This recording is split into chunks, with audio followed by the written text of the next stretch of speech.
కింద మొత్తం thread making, పైన అయితే కట్టుతీగ మేకింగ్. మళ్ళీ ఒక బ్యూటిఫుల్ డిజైన్ తోటి వచ్చేసాను. సైడ్ అయితే ఇలా 1 గ్రామ్ గోల్డ్ లో నక్షి అమ్మవారి పెండెంట్స్ తీసుకున్నాము. ఆనిక్స్ బీడ్స్ అండి, ఇవి డార్క్ గ్రీన్ కలర్ చూస్ చేసుకున్నాను.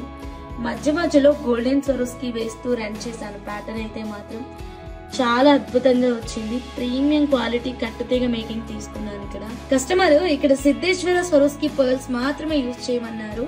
So high premium quality golden Swarovski pearls అయితే తీసుకోవడం జరిగింది. మిడిల్ లో ఈ లోటస్ నక్షి బాల్ క్రేజీగా ఉంది కదా, చాలా బ్యూటిఫుల్ గా వచ్చింది. అండ్ మధ్య మధ్యలో కూడా మేము సిద్ధేశ్వర స్వరోస్కి పర్ల్స్ మాత్రమే యూజ్ చేసాం. చాలా హై క్వాలిటీ బీడ్స్ అండి, ఎవ్రీథింగ్ పర్ల్ వర్క్ కి. ఆనిక్స్ అయితే లో బడ్జెట్ లో వస్తుంది. ఇది మనం గోల్డ్ లో కూడా యూజ్ చేసుకోవచ్చు. Onyx beads, Swarovski pearls. Set నచ్చినట్టయితే స్క్రీన్ మీద ఉన్న నెంబర్ కి కాంటాక్ట్ అవ్వండి. ఫస్ట్ టైం మా ఛానల్ చూస్తుంటే సబ్స్క్రైబ్ చేసుకోండి.